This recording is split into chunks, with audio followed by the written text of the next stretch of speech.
Muy buenas noches. ¿Cómo les va? Muy buenas noches.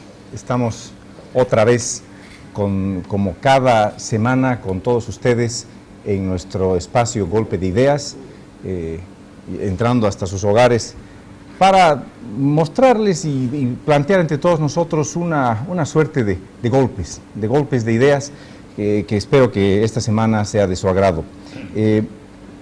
Esta semana tenemos un tema que es de actualidad absoluta, pero no solo en el caso boliviano, sino de actualidad mundial. Un tema que nos atañe a todos porque indirectamente siempre somos fruto de antiguas guerras, somos el resultado de las guerras y el futuro no se sabe qué traerá respecto a este tipo a que algunos llaman guerras santas. El debate es si existen en el momento actualmente guerras santas o son algo parte del pasado. ¿Qué es exactamente una guerra santa? Si hay una guerra santa en la actualidad, ¿qué va a traer para el futuro, para América Latina en particular, para Bolivia, para el mundo? Bueno, esta semana tenemos como invitado Federico Serra. Gracias por tu presencia nuevamente en el programa, gracias, que es una costumbre tenerte aquí. Y bueno, esperemos no desatar otra guerra quizás con lo que digamos, pero es bueno recordar que somos producto de las guerras. Los bolivianos, la guerra del Acre, la guerra del Pacífico, la guerra del Chaco, pero no tuvieron nada de santas. Nada de santas, ¿no? Así que... Y por supuesto, Ernesto Machicao, esta semana sentado a mi derecha. Buenas noches. Bueno, como siempre, bienvenido pues Federico, Roberto saludando a todos los amigos. Estamos para incluirlos a ustedes en una suerte de batalla campal hoy día, que esperamos sea de su agrado. Hemos preparado un programa un poco diferente, ¿sí? Un poco distinto. Esta semana tenemos una particularidad. Hemos decidido hacer una regla en el programa. Las intervenciones van a durar 1 minuto, como máximo 1 minuto. Esto es la novedad del programa, entonces, bueno, espero que sea de agrado de todos los telespectadores. Ya estoy hablando más de 1 minuto. No se olviden que Golpe de Ideas nos encuentran como programa Golpe de Ideas en Facebook, búsquenos en Facebook. También encuentran los programas pasados en YouTube y, por supuesto, este programa siempre viene con el auspicio de Machicao Abogados. Machicao Abogados nos encuentran en el 341-3397 en la ciudad de Santa Cruz y también nos encuentran para el resto del país en Facebook y en el Internet. Bueno, así planteadas las cosas, entonces vamos a hablar de la Guerra Santa. La Guerra Santa en el mundo de hoy, la Guerra Santa como la estamos viviendo en el mundo contemporáneo. La Guerra Santa actualmente se la tiende a entender siempre cuando hablamos de los musulmanes, ¿no?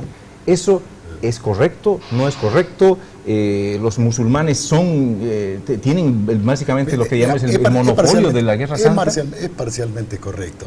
Lo que pasa es que el término cobró popularidad a partir de una palabra islámica, digamos, que es la yihad.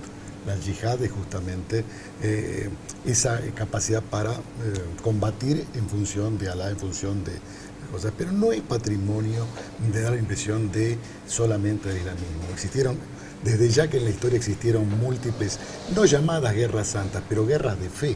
Acordémonos de las cruzadas, acordémonos inclusive una guerra no militar, pero sí de mucha persecución como fue la Inquisición. Esto, digamos, ya es historia, es decir, acuérdense cuando el Papa Juan Pablo II pide perdón en el año 2000 por los actos y las guerras que había desatado la Iglesia, ¿no? Lo que pasa es que todo lo que tiene que ver con estos términos, hay varias lógicas que se manejan en esto, o sea, Oriente, Occidente, islamismo, cristianismo o occidental. Es decir, un juego civilizatorio, un antagonismo entre civilizaciones. Y esa guerra santa, bueno, parecería ser de que están... Te quito la palabra. Dale nomás. Ernesto. No, yo discrepo totalmente con la posición que acaba de expresar Federico, en el sentido de que yo creo que la Guerra Santa hoy día es un patrimonio de los musulmanes, hoy en día. Porque ese es el planteo del primer tema, ¿no es cierto? El primer tema es la Guerra Santa, ¿es un monopolio de los musulmanes hoy día? Sí, definitivamente sí. Que en el pasado hayan habido otras religiones que han llegado a la confrontación bélica para imponer sus ideas, seguramente, pero hoy en día eso se da solamente en el mundo musulmán, o tal vez inclusive en el mundo judío, pero definitivamente no en el cristiano. El cristianismo ha sufrido un cambio muy importante en la Ilustración. ¿Sí? Cuando realmente se separa lo que es religión y lo que es política, cuando se separa lo que es el Estado y lo que es la Iglesia. En ese momento mágico de la civilización occidental, el mundo entiende, el mundo occidental, que estas dos cosas no pueden andar juntas y que al contrario, lo que tenemos que hacer desde el punto de vista del Estado es aceptar las religiones y no imponer ninguna religión por encima de la otra y no hacer que el Estado ni guerree ni abogue por ninguna religión. Es decir, las sociedades son plurales, Federico. las occidentales, y Federico. creo que la Guerra Santa en esta época es patrimonio de los musulmanes. El cristianismo no genera guerra santa. No quiero hacer revisionismo histórico, pero más que la Ilustración, el hecho más importante de la historia del cristianismo es la reforma. Es decir, la reforma. Pero eso como solo para el hecho. cristianismo. Sí, pero influyó mucho, digamos, en Globalmente todo lo que sería no la es revolución eso. judeocristiana. Por otra parte, no podemos hablar solamente, si bien vos marcás la especificidad, el particularismo del tema musulmán, yo te diría que eso se escapa de la fase teológica o de la fase exclusivamente religiosa. Podríamos hablar en términos políticos que sí, eso es patrimonio, digamos, de los países árabes, pero no en todo caso del mundo islámico en su totalidad. ¿Pero el expansionismo de los árabes necesariamente es guerra santa o expansionismo El árabe expansionismo es expansionismo secular? árabe comienza, ¿Podría ser tal cosa? comienza ya en los años 50, A se ver, da con ¿ya se cumplió el minuto o no? como Sí. la gran nación árabe. Minuto, Es un hecho reclamo político. Ernesto. ¿Qué ha ocurrido? Primero, hoy en día, no históricamente, hoy en día, es que antes, si vamos, todas las guerras eran santas, o sea, la pelea era justamente por la fe, pero estamos hablando del mundo contemporáneo, nos traslademos hoy día.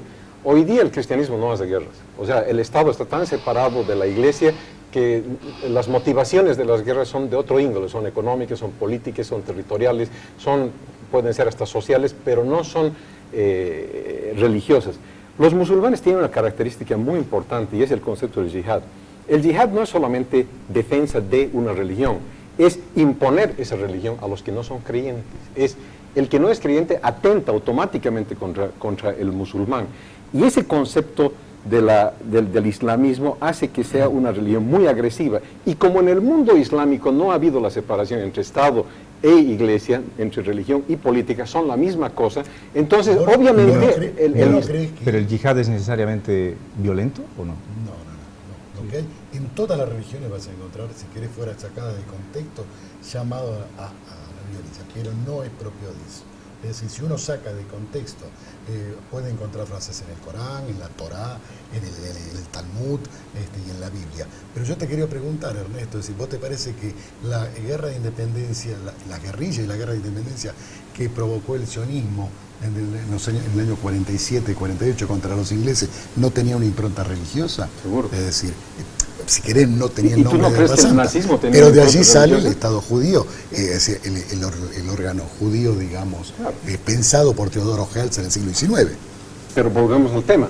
Es decir, el mundo judío tampoco ha separado la Iglesia del Estado. Tampoco lo ha hecho. Si tú vas hoy día a Israel vas a encontrar un Estado judío. Esa es la razón de ser del Estado israelita. Entonces, en ese sentido, el musulmán tal vez no es monopólico en cuanto a que no se ha separado Iglesia de Estado. Comparten esa misma visión de unidad entre el Estado y la religión, también el mundo judío, pero no el mundo cristiano. Y ahí sí yo creo que para nada podemos confundir las cosas. Por eso es que yo creo que hoy día, y la diferencia, y me parece interesante la acotación que hace Roberto, ¿es per se lo musulmán agresivo o violento? No, pero hay sectores minoritarios del mundo musulmán que lo hacen violento, le atribuyen violencia inherente, pero como son pocos, pero son muy activos, entonces lógicamente se convierte a la religión en una religión violenta. Pero es cierto que la interpretación no necesariamente Y es todas las relaciones, mira, inclusive hay facciones budistas, de monjes budistas que son violentos. Generalmente se los toma como algo muy pacífico, un grupo de humanos muy pacífico, pero hay facciones que se inmolan y que hacen cosas violentas, ¿no? Justamente eso le quitaría el monopolio a lo musulmán también. Lo que pasa es que lo que atraviesa todo este tema, tanto si podemos llamar a Occidente y Oriente, es el tema de la ética. Nos asombra el tema de la Guerra Santa porque atañe a la ética, atañe a la ética, atañe a los derechos humanos, atañe a la democracia, pero ataca a una civilización, ataca a los valores de la civilización. No solamente los musulmanes. No solamente los musulmanes, pero todo lo que significa, digamos, guerras de fe, guerras donde hay, digamos, en nombre de algo, que no sea solamente por un hecho territorial o un hecho, digamos, económico o provocado por una agresión militar, está en cuestión la ética. Pero siempre hay un tema territorial o étnico. ¿Cuándo pasa a ser santo? ¿No? Mi pregunta es, ¿cuándo pasa a ser una guerra santa? Porque con los musulmanes me queda claro, como no hay la separación, entre Estado e iglesia y religión, entonces siempre estás en el plano religioso. En cambio nosotros, o sea, el lado occidental del planeta, como ha separado, hay momentos en que la expansión territorial es solamente territorial, el enojo, la defensa de la expansión territorial del otro es solamente secular, pero cuando con ellos nunca hay la separación, entonces siempre pasa a ser una guerra pero santa. No es un acto religioso. Perdón, el minuto se ha cumplido. No, en definitiva, el mundo musulmán, al confundir eso, no quiere decir esto que la guerra que plantea en este momento la yihad es estrictamente religiosa, porque tampoco se está planteando, y aquí viene una diferenciación muy importante respecto a siglos del pasado. Los musulmanes tampoco, al lanzar la yihad, están tratando de imponernos su religión. Es que además nunca es estrictamente religioso, Claro, porque por eso, nadie está debatiendo... Ahí voy. No se está tratando de imponer la religión. Simplemente están diciendo, estos señores, los occidentales, y cuando dicen occidentales hablan de los norteamericanos, no están hablando de los portugueses ni de los españoles, hablan de los norteamericanos, son imperialistas. Vienen a nuestras tierras y nos quitan nuestro petróleo. Vienen aquí y tratan de mandar aquí. Entonces, el antiimperialismo está debajo de un ropaje religioso, y eso le da mucho más fuerza al antiimperialismo, porque entonces ya no es solamente el antiimperialismo comunista o el antiimperialista leninista, que tenía una ideología que era parecida a una religión, sí, pero el dogma de fe dentro del musulmán es mucho más fuerte. Entonces, al unir el antiimperialismo con la fe del musulmán, estás frente a una cuestión muy fuerte. Casos específicos, Boko Haram, por ejemplo. Sí, dirán grupo terrorista, a secas. ¿Es parte de la guerra religiosa? Según ellos sí, Boko Haram, su propio nombre, dice, no a los libros occidentales, ¿no? Ellos son musulmanes, muchos dicen estos señores no practican nuestra religión, dicen los musulmanes, porque son demasiado fundamentalistas y están realmente unos señores que están causando estragos en la mente de todos nosotros que vemos los videos en el internet, pero ellos son parte de la Guerra Santa. Pero es un hecho aislado. Insisto, el tema de la Guerra Santa no es un tema religioso porque no ha nacido de enormes masas, digamos, religiosas congregadas en religión. Han nacido de los estados, han nacido de las acciones políticas, desde los años 50, 60, con el paranalvismo y el expansionismo y la unión de la gran nación árabe, que empezó con Nasser y el último intento fue Saddam Hussein. Es decir, la gran nacional, pero es un hecho político, un hecho justamente que toma a la religión, o sea, la política estatista, la política devenida en socialismos estatistas, ese es el hecho político que caracteriza. ¿Por qué? Porque la política estatista y de socialismo estatista necesita de una gran unanimidad, de un gran consenso entre las masas. Es imposible pensar el panarabismo o pensar el islamismo sin las masas. Todo lo contrario a la democracia. Entonces es un hecho político, no es un hecho religioso. ¿La recompensa espiritual pasa a ser una característica de una guerra religiosa o no tiene nada que ver una recompensa espiritual? La recompensa espiritual no. Ya está pasando. No tendría la fuerza el mundo árabe o musulmán, porque lo musulmán no es estrictamente árabe, ¿no? Se expande mucho más allá. Claro. Indonesia, el país más grande islamista es Indonesia en el mundo. Pero no tendría la fuerza si no tuviera ropaje religioso. Estarían más bien haciendo una guerra antiimperialista a lo latinoamericano, ¿no? Yankees go home, muera el imperialismo, estarían en eso, pero no están en eso. Es decir, sobre todo las agresiones de grupos como ISIS, por ejemplo, o de Osama, ¿no? Osama Bin Laden. Esos grupos tienen pues un condimento religioso inequívocamente. Es decir, no puedes decir que Osama Bin Laden se parece al Che Guevara. Lo único que se parece al Che Guevara es en la barba. Pero la fe de Osama Bin Laden no es la mera convicción socialista de transformación de una sociedad en base a conceptos estrictamente occidentales. La diferencia es enorme, porque el Che Guevara veía en Marx una inspiración, en Lenin una inspiración, y una inspiración racional, una inspiración basada en una filosofía de los conflictos y de resolución de conflictos a través de lo que plantea Marx en sus escritos. Pero lo otro es una religión, es cerrado. Ahí no hay mucha idea racional, es un impulso muy grande contra el invasor. El invasor... El lado cristiano, antiguamente hubieron las cruzadas, etcétera, que consideramos guerras santas. ¿Pueden hoy día el lado cristiano del mundo generar alguna guerra santa o es imposible? Disculpa que te observe esto, Roberto, pero ¿qué ha pasado en los años 60 y 70? ¿La teología de la liberación acaso no inspiró la mayor parte de las guerrillas latinoamericanas? Tupamaros en Uruguay, Mira en Chile, en la Argentina y Montoneros, y los múltiples movimientos de liberación que se dieron en Latinoamérica. No fue tan cruento, pero la teología de la liberación, de un modo bastante, produjo mucho más, sirvió de base, de sustento y de cuerpo teórico, mucho más que todos los argumentos marxistas y todos los teóricos del marxismo, y mucho más que Fidel Castro y Che Guevara. Me gusta que saques el tema porque al final del programa me gustaría ligar lo que estás diciendo. Pero ya se ha cumplido tu minuto, a ver. Dale. Pero mira el reloj, aquí que mira el reloj, Roberto. ¿Sabes qué? Estoy de acuerdo contigo en que el cristianismo en la teología de la liberación fusiona otra vez la política con la religión. Pero no te olvides que estamos hablando seguramente de la religión más oscurantista del mundo cristiano, que es la católica.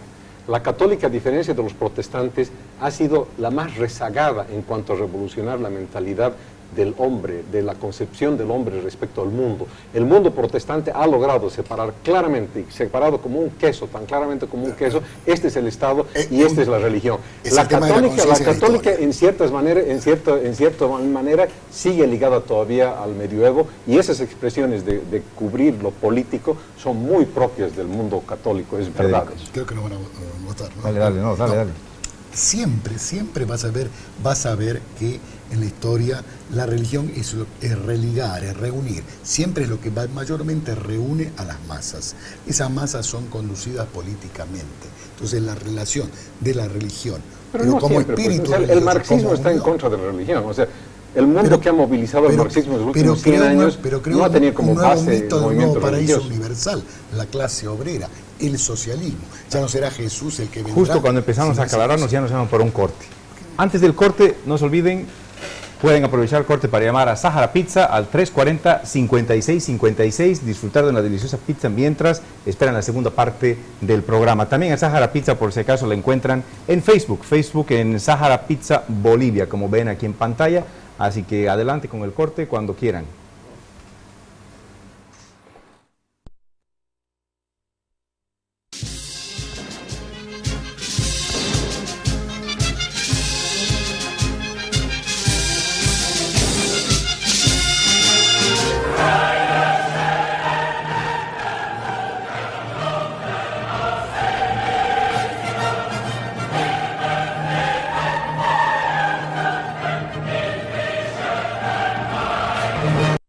Soy el abogado Fabián Alfonso del Rotary Internacional y junto a la policía boliviana, las empresas solidarias con su comunidad y este medio de comunicación, les recordamos que la seguridad ciudadana no solo depende de la policía, también depende de nosotros, los ciudadanos, que debemos ser solidarios y precavidos, evitando todo tipo de riesgos, y si observamos algún hecho sospechoso, debemos dar aviso inmediato a la policía. Todos debemos comprometernos con la seguridad ciudadana, porque la paz y tranquilidad, más que desearla o exigirla, debemos construirla entre todos.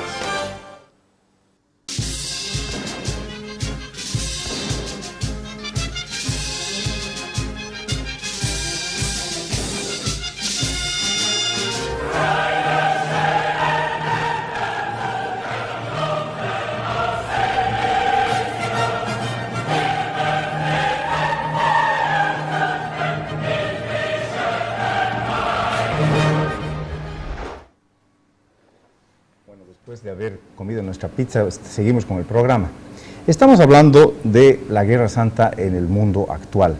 Esta segunda parte del programa la vamos a dedicar a ver, a analizar qué efectos que podemos prever de esta Guerra Santa actual, que casi la podemos englobar desde el punto de vista Guerra Santa musulmana contra Occidente, ¿no? Queremos ver, analizar qué efectos puede tener, quién va a ganar. ¿Realmente ISIS y otros grupos árabes tienen posibilidades de ganar esta Guerra Santa? Planteamos este tema. Ernesto, la otra vez empezó Federico. Ernesto. Sí. No, yo creo que primero que estamos llegando a la conclusión de que habría una Guerra Santa. Yo creo que solamente tiene ese enfoque el mundo musulmán y básicamente los grupos que hoy en día se conoce, ISIS, los grupos de Osama Bin Laden, en fin. Pero en cuanto a ganar o perder una guerra, o sea, como ellos lo verían, ¿no? Si eres un estrictamente musulmán, seguramente verías que para ganar una guerra tienes que derrotar al enemigo. Está difícil derrotar al enemigo. El enemigo es Estados Unidos y todo el mundo occidental, Estados Unidos y Europa. Eso en términos logísticos y militares es prácticamente imposible. Pero sí lo que puedes hacer es generar un malestar tremendo en la economía mundial y en la política, en el orden mundial establecido. Y eso no es poca cosa, ¿no? Porque tal vez si lo miras desde esa perspectiva, esa es una victoria per se, porque estás generando un caos dentro de lo que hubiese querido hacer en algún momento el marxismo, por ejemplo, el comunismo, ¿no? Generar un desorden mundial. Y yo creo que el mundo musulmán tiene más capacidad de desordenar el mundo que lo que tuvo el comunismo, porque el comunismo tenía una cuestión. Tal vez eso sería ya una victoria de per se, ¿no? Claro. Porque desde su punto de vista. Nosotros hablábamos hace un momento, para ellos siempre es Guerra Santa, ¿no? Porque siempre está ligada una expansión, ya sea territorial o de la fe, porque es parte de lo mismo, a la parte santa. Para nosotros, desde este punto del lado del planeta, tal vez no sería santa, ¿no? Pero sin embargo, estamos calificando como Guerra Santa. Tú dices, tendrían que ganar completamente. Yo digo, bastaría con que se expandan 1 kilómetro y es una victoria, es más de lo que estaban antes. ¿Eso es una victoria? ¿No es una victoria? Yo digo, basta con el desorden que causa. El desorden, o sea, algo que amplíe más allá lo que es en este momento la fe musulmana. Porque generas un caos en Occidente, ¿no? Pero el caos ya se generaron, sin llamarse santos. ¿Qué mayor caos generó en el mundo la política de Reagan y George Bush? Casi funden la economía de Estados Unidos. ¿Qué pasó después del 24 de septiembre? El mundo se ha militarizado. 11 de septiembre. Perdón, 11 de septiembre, perdón. Es verdad. Es decir, el mundo se ha militarizado. Es decir, ahí estoy de acuerdo con vos, Ernesto. Es decir, las consecuencias son ya actuales. Es decir, indudablemente, en términos, si se quiere, militares, obviamente hay una superioridad tecnológica de Occidente que nos haría prever que sería imposible. Pero insisto, el hecho es político. Puede no ser musulmán, eso es la mítica. La mítica puede ser eso. Una guerra con mayores probabilidades puede surgir de Corea del Norte o puede surgir de otros países menos imaginables, ¿no? O de la decisión de Ucrania, no se sabe. ¿Estados Unidos puede hacer algo? Poco. O sea, los veo muy indefensos, ¿no? Cuando Estados Unidos tiene claro quién es el enemigo y dónde está el enemigo, como era el caso de la Unión Soviética o de Cuba, las cosas eran mucho más claras, ¿no? Pones misiles, apuntas a Moscú o apuntas a La Habana, haces operativos desde La Habana, desde Miami hasta La Habana, está clarísimo, ¿no? El tema con el mundo musulmán y la violencia de la Guerra Santa desatada a través del yihad es que no están localizados en esos lugares, es decir, nadie sabe dónde están, ¿no? Es difícil encontrarlos y además es difícil saber dónde van a hacer el próximo operativo. Un día lo hacen en Nueva York, al día siguiente lo hacen en París, pasado mañana lo pueden hacer en Londres, es decir, ellos son los que escogen, quien pone el ritmo a la música son los musulmanes, es la Guerra Santa la que pone. Que en realidad es muy defensiva la actitud de Occidente, ¿no? Entonces, basta una decapitación de un periodista, que eso ya es una victoria. Y lo peor, que era muy diferente a la Unión Soviética, se han metido al sistema. Es decir, los musulmanes viven en París, viven en Nueva York, viven en Chicago, muy diferente. Federico. Claro, pero al mismo tiempo, digamos, primero que esas tácticas de guerra son guerras de guerrillas iniciadas por los vietnamitas. Es decir, no habría quizás antídoto para eso. salvo lo que estamos viendo ahora, la militarización del mundo, digamos, el control absoluto, digamos, no solo de aeropuertos, sino de la vida privada. En ese sentido va la tecnología de Occidente, en controlar, digamos, a través de la Big Data y a través de los grandes medios de comunicación y de información y de tecnología, todo lo que eso significa. Porque eso no podría ser, pero la mejor forma de evitarlo, es decir, es lo político, es la política. Es decir, que en aquellos lugares, en aquellos estados que admiten este tipo de grupos como ISIS, se creen las condiciones básicas de la democracia. ¿Y cuáles son los límites de la Guerra Santa? Estábamos hablando que están entremezclados la política, la religión. En Europa en este momento la población de musulmanes crece de un modo espectacular, comparado a la población de los nativos europeos, que en realidad no solo no crece, en muchos países hasta decrece esa población original. ¿Eso es parte de la Guerra Santa o no podría ser calificado como tal? ¿Apoyan ellos en cierto modo al ISIS y demás? ¿O no va a tener efecto? ¿Qué pasaría? Lo que pasa es que las poblaciones insertas en París o en Nueva York o en Londres no son todos parte de esa Guerra Santa o del yihad, ¿no? Pero los sectores fundamentalistas sí lo son y están insertos, son enclaves que están en París, son enclaves que están en todas las capitales del mundo. Y complican la situación porque, a diferencia otra vez de la Guerra Fría, no hay con quién dialogar. En la Guerra Fría, por más que esté en ese momento álgido, podías hablar con Khrushchev en su momento, sentarte en la mesa y llegar a un acuerdo, que se lo ha hecho, ¿no? Cuando hubo la crisis de los misiles, sí, en todos esos problemas siempre finalmente había un lugar y una mesa de diálogo, secreta o no secreta. Con la gente extremista, fundamentalismo religioso, ese diálogo no puede existir. No puede existir, digo, porque además Occidente mismo no está dispuesto a hacerlo, porque están matando gente, están decapitando a sus periodistas. Es decir, es muy comprometedor para un líder occidental sentarse en una mesa y hablar con uno de los líderes extremistas. Yo creo que eso es muy incómodo. Menciono un poco, y todavía no te doy el tiempo, menciono un poco el tema Charlie Hebdo, ¿no? Tienes unos señores, muchos dicen son unos asesinos sueltos, pero ellos mismos se han calificado como parte de la lucha islámica. Son gente nacida en Europa, ¿no? Estoy seguro que eso no es la mayoría, ¿no? Es evidente que no es la mayoría, pero va a tener un efecto, a eso me refería, ¿no? Claro, pero tampoco caigamos en lugares comunes. No hay una confrontación Occidente-Oriente, no hay una confrontación civilizacional. Existe un mito utilizado por la política. ¿Y cuáles políticas? Las políticas estatistas.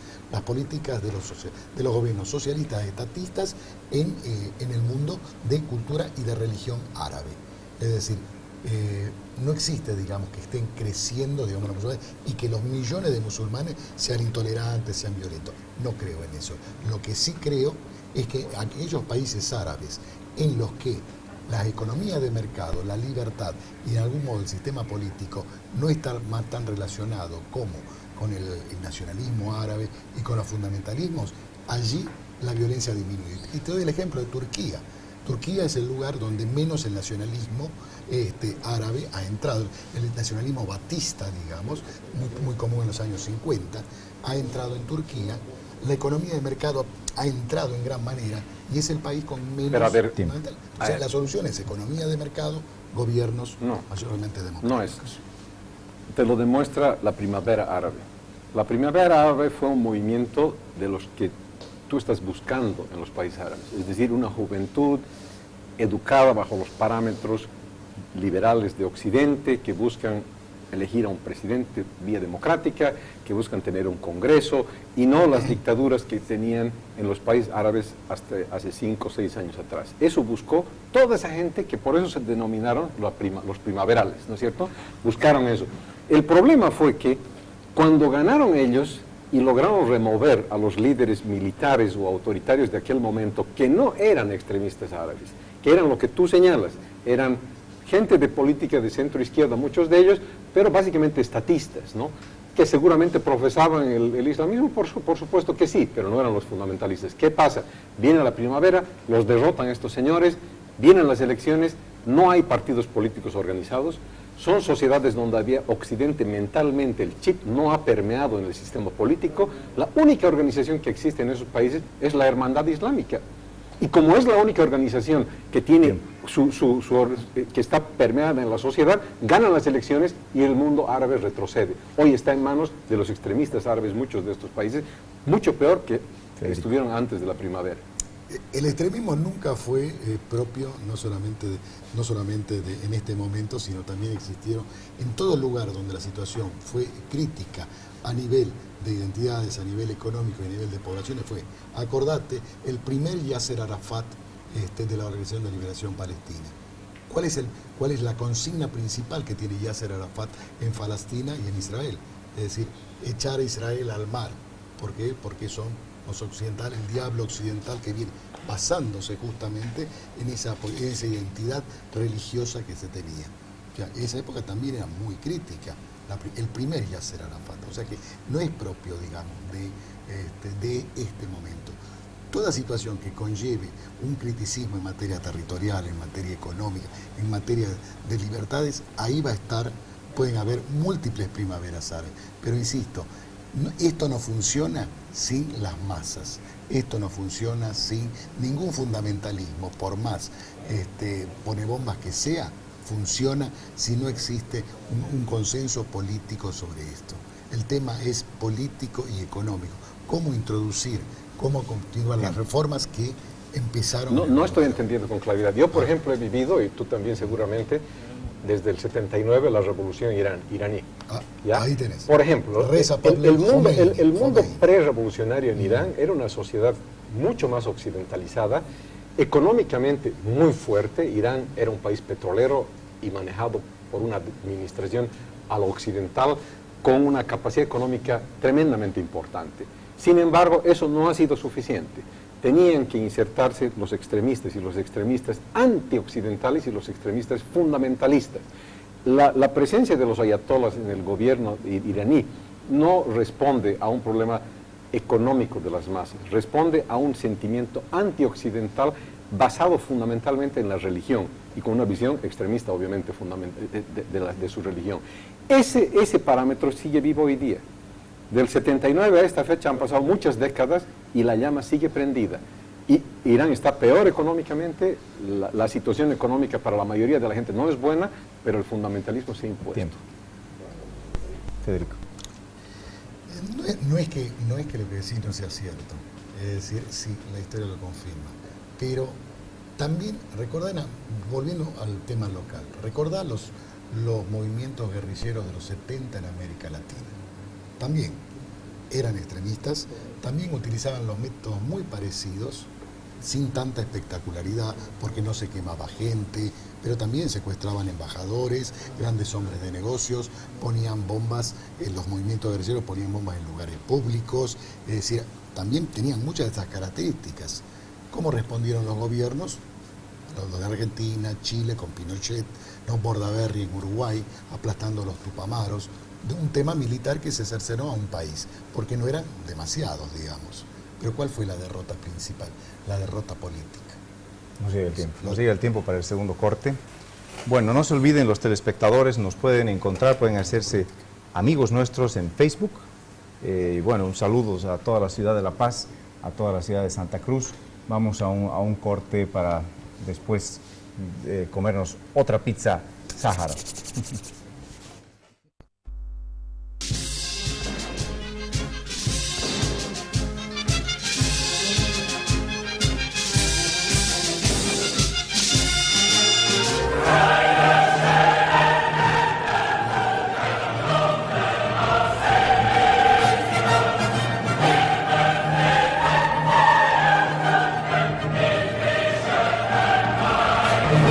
La Policía Boliviana, las empresas solidarias con la comunidad y este medio de comunicación, les recordamos que el sonido de una sirena anuncia la emergencia que lleva una ambulancia, un carro bombero o un vehículo de policía, que se desplazan rápidamente para cubrir un hecho que compromete bienes y vidas humanas. En estos casos, los conductores deben maniobrar rápidamente para dar paso a estos vehículos, que acuden a una emergencia. Y todos los ciudadanos deben colaborar ordenando el tráfico vehicular, porque en estos momentos lo importante es salvar vidas. Haga un compromiso solidario con la comunidad, porque la seguridad ciudadana es tarea de todos.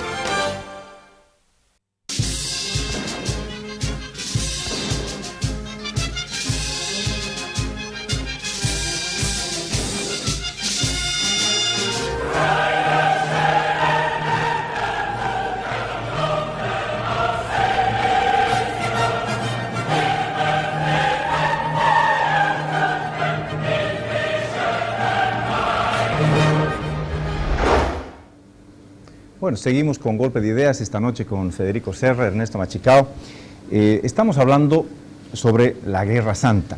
En este tercer bloque del programa vamos a hablar, obviamente lo estamos hablando los que han llegado tarde al programa, de la Guerra Santa contemporánea, la que tendemos ahora a principios del siglo XXI. Quería hablar, a ver, nuestros debatidores el día de hoy, del caso AMIA. El caso AMIA ha cobrado mucha relevancia, obviamente al final del siglo XX, pero especialmente estos días por la muerte del fiscal que estaba investigando el caso en la Argentina. El caso, claro, el caso AMIA es parte de la Guerra Santa, es parte de la Guerra Santa en América Latina, no es parte de la Guerra Santa en América Latina, no se podría calificar como tal.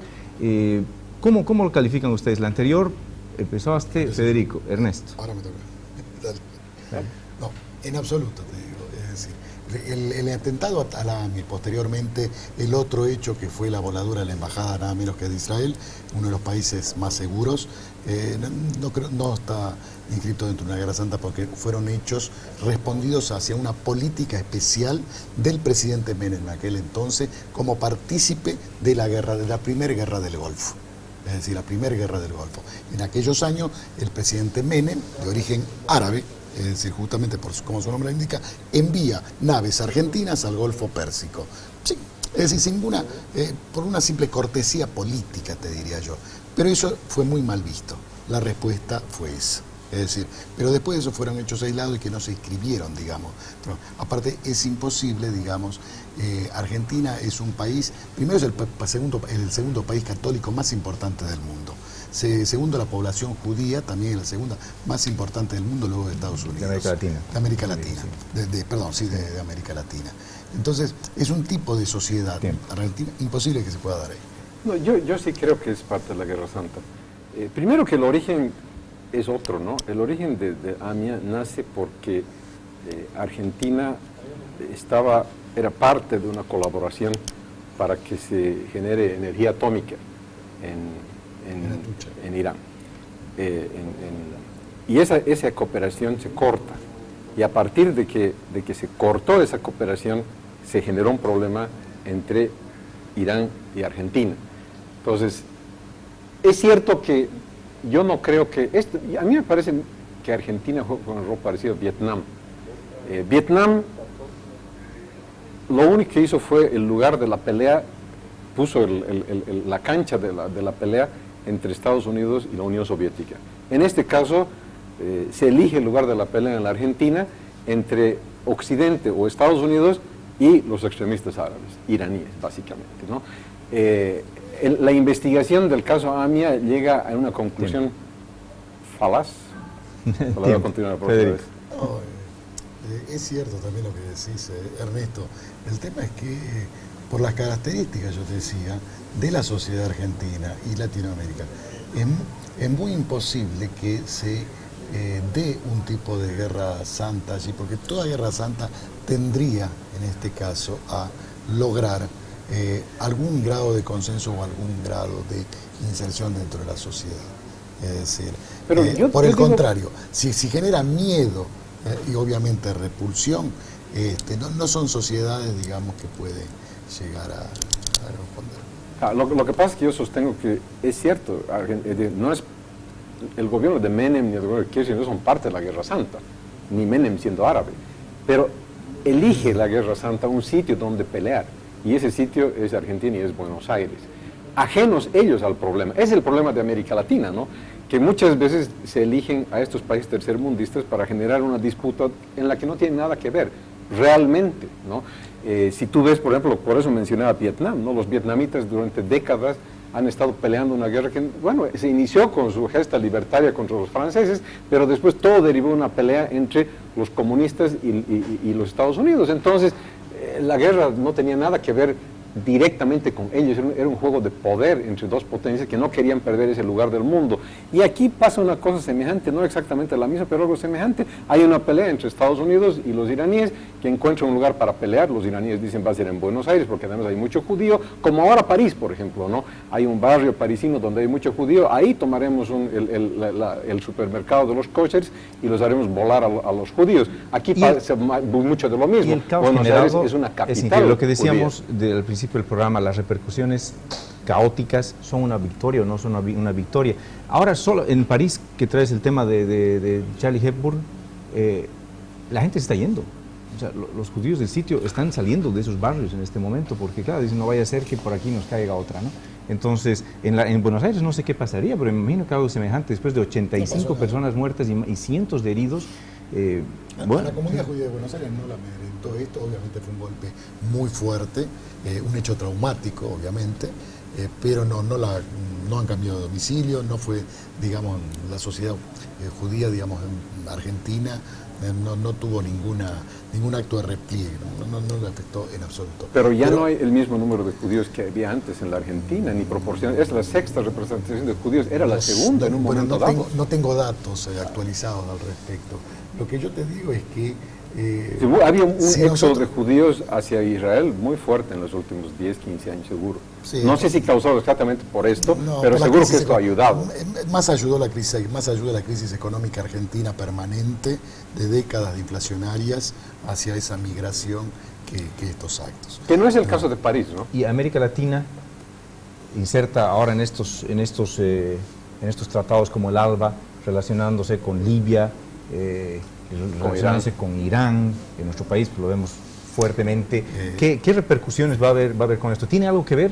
¿Le servimos de instrumento? Tendrá mucho que ver si las políticas de los gobiernos en América Latina siguen siendo las estatistas, siguen siendo donde el Estado es el mayor apropiador de los recursos y expoliador de los recursos naturales, para basarse en una exclusivamente política extractivista y estatista, o sea, de corte socialista del siglo XXI. En el marco político, si el marco político cambia en América Latina, como fue en su momento el presidente Cardoso, como hizo en su momento el presidente Cardoso en Brasil, ¿no? Y que de alguna manera creo que Dilma Rousseff está por ese lado también, puede existir otra economía de mercado, otro tipo de gobierno que estas relaciones que se tienen con Irán, con Libia y demás, se caigan y se desvanezcan. Es decir, insisto, es un tema político. Y el surgimiento de los fundamentalistas, terroristas, ellos surgen de una sociedad. Ellos surgen de una sociedad, no son marcianos. Y si las sociedades árabes tienden hacia una democracia, y como en Turquía o como en otros países, es mucho mejor. Yo creo que es un matrimonio perfecto. Es decir, yo creo que lo que está sucediendo en América Latina, en Bolivia, en Ecuador, en Nicaragua, en Venezuela, es un matrimonio entre una izquierda que no tiene discurso socialista verdadero, genuino, que ha perdido realmente su discurso en la realidad. En Bolivia hablamos de la nacionalización, por ejemplo, de los hidrocarburos, y están presentes las más grandes transnacionales del mundo de los hidrocarburos, están en Bolivia. O sea, no hay socialismo.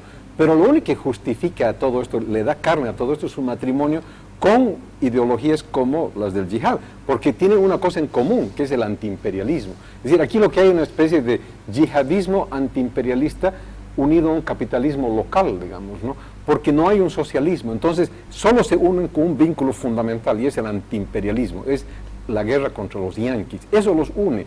Y el enemigo de mi enemigo es mi amigo. Entonces, es una estrategia. Aquí no seremos parte de la yihad porque no creemos en los musulmanes, no tenemos ni sospecha de lo que ocurre allá, pero son nuestros compañeros. El embajador, el ministro de Defensa de Irán ha sido bienvenido en Bolivia como si fuera un rey, y bueno, era pues el autor de la AMIA. Sí. En este sector empezaste, Federico, ahora nos toca nuevamente ir a una pausa, entonces los dejamos por unos minutos. Están enfocando la cámara a nuestro auspiciador la Sahara Pizza, pues los esperamos de aquí a unos minutos.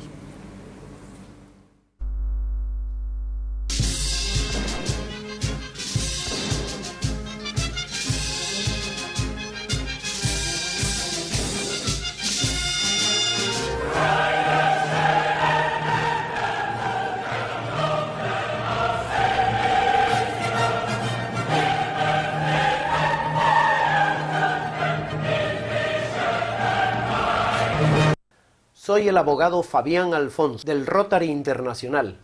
Y junto a la Policía Boliviana, las empresas solidarias con su comunidad y este medio de comunicación, les recordamos que la seguridad ciudadana no solo depende de la policía, también depende de nosotros, los ciudadanos, que debemos ser solidarios y precavidos, evitando todo tipo de riesgos, y si observamos algún hecho sospechoso, debemos dar aviso inmediato a la policía. Todos debemos comprometernos con la seguridad ciudadana, porque la paz y tranquilidad, más que desearla o exigirla, debemos construirla entre todos.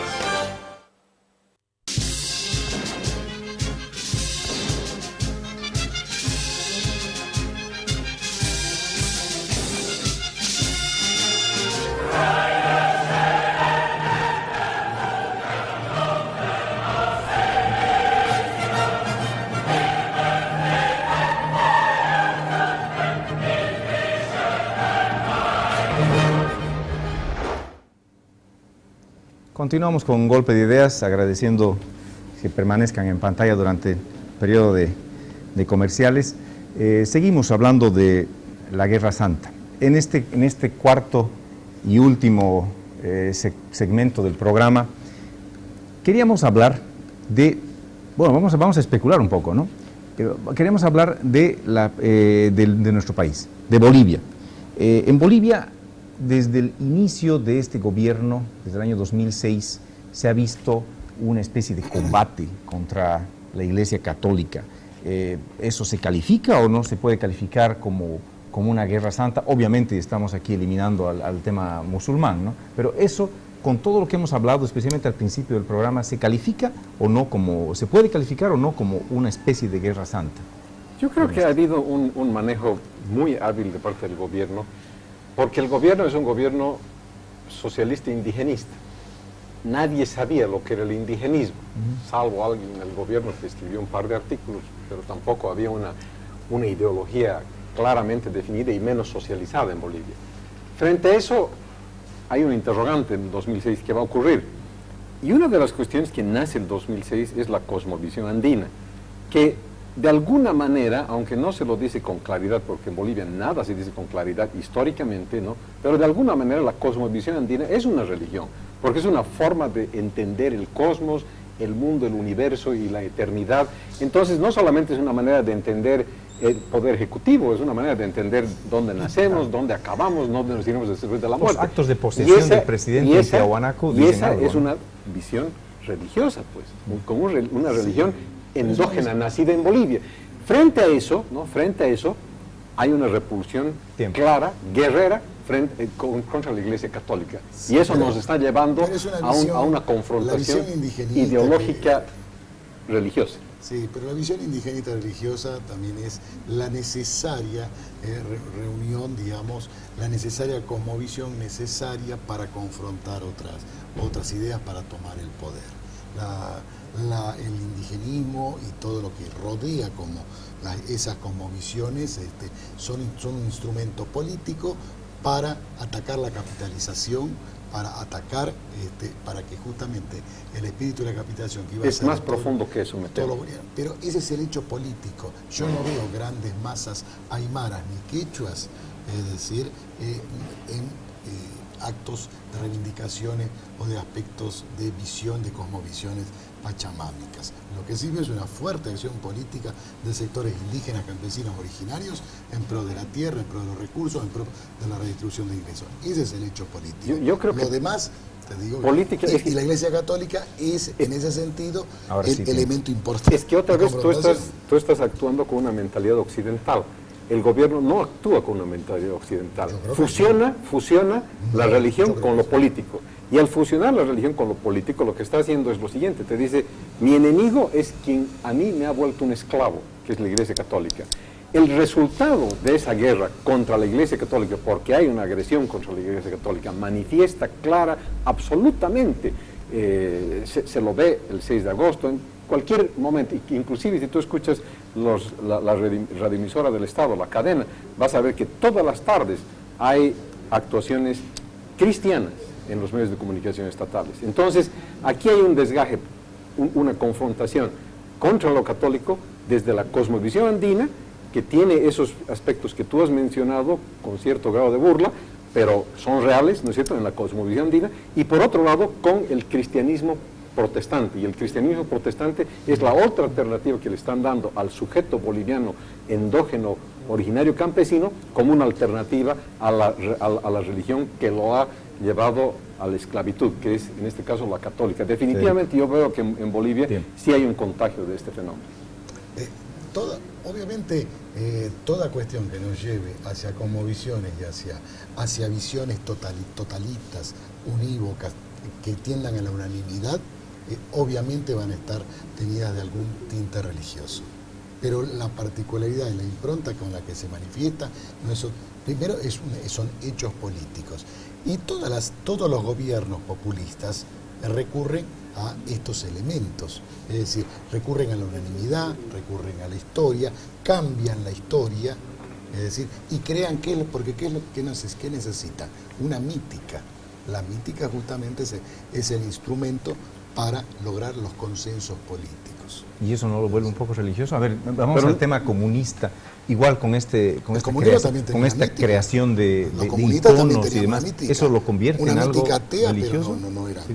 A ver, ¿te parece? No, yo creo que la última intervención tuya, Federico, da la razón a la tesis. O sea, yo acepto lo que tú has dicho, en el sentido de que, claro, en el discurso político, en el discurso socialista, entre comillas, que no lo es ya, y lo reconocen hasta gente dentro del régimen, ¿no es cierto?, hay pues un ropaje religioso muy fuerte, porque eso le da unidad, tú mismo lo has dicho. La unidad ya no está dentro del discurso político, la unidad está dentro de estas creencias que van más allá de lo político, que van contra la Iglesia Católica, la ideología de la cosmovisión andina y la alternativa del cristianismo protestante, son parte de esa guerra ideológica religiosa, pero que otra vez coactúa de manera fluida con lo político, y junto lo religioso a lo político van en una dirección, que es no solo destruir el imperialismo yanqui, sino todo vestigio imperialista que haya dentro de Bolivia, que sostiene la Iglesia Católica. Por ejemplo, ven a un enemigo central en la clase dominante cruceña, y la clase dominante cruceña es representante de la Iglesia Católica clara. Aquí lo dicen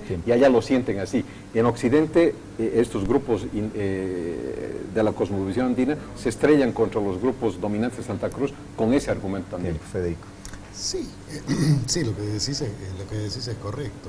Es decir, por ejemplo, los grupos en Santa Cruz de las élites cruceñas son mayoritariamente católicos o tradicionalmente mayormente católicos.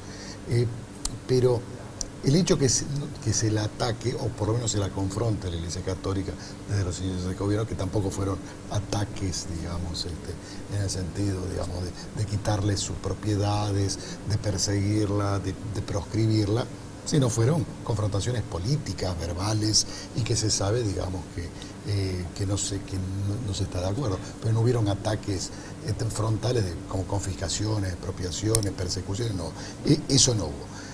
Pero es justamente otro hecho político, es decir, la necesidad de crear mi enemigo, de mostrar a mi enemigo, mostrar esto para realzar el discurso de unanimidad que yo quiero tener. Te insisto, es decir, el objetivo de estas cosas es netamente político, y los grados de religiosidad que puede tener realmente son muy ínfimos, y es más, no veo manifestaciones que puedan relacionarnos con una religiosidad basada en eso. Ahora, ¿qué? No es comparable con los países árabes, en eso estamos absolutamente de acuerdo, nunca vamos a comparar los movimientos casi te doy tiempo políticos. para hacer un resumen y una despedida, y tu despedida nos están llamando para el final del programa con mucho énfasis. Yo creo que el tema de la Guerra Santa, en un sentido amplio, es bien interesante, porque te permite entender no solo lo que está pasando en el mundo en relación a Estados Unidos y los países árabes, sino lo que pasa en Latinoamérica y en Bolivia. Yo creo que esta última parte del debate amerita un debate mucho mayor, porque si bien concordamos en varios puntos, yo creo también que aquí se está generando en Bolivia una revolución, no solamente en términos marxistas o socialistas, sino mucho más amplia, que le está dando y nutriendo de carne, no solo al sentido económico y político, sino religioso y fundamental en términos de la cosmovisión andina. Y esa cosmovisión andina es parte de una Guerra Santa a la boliviana. Federico. Insisto, la Guerra Santa es un hecho político, tanto de Occidente como de Oriente, y también de Occidente por políticas principalmente en Estados Unidos estatistas que tienen que ver con la creación de esta mística. Es decir, Les agradecemos a las dos personas que han estado hoy día con nosotros, Ernesto Machicado, Federico Serra. Un placer, como siempre, tenerlos aquí y un placer para todos los telespectadores entrar a sus hogares, compartir estas ideas con ustedes. No se olviden apoyarnos en Facebook, en YouTube. Por supuesto, después del programa, tranquilamente comiéndose una pizza Sahara, llamando al 340-5656. Nosotros vamos a hacer eso inmediatamente. Así que ha sido un placer estar con ustedes. Hasta la siguiente semana en Golpe de Ideas. Buenas noches. Buenas noches.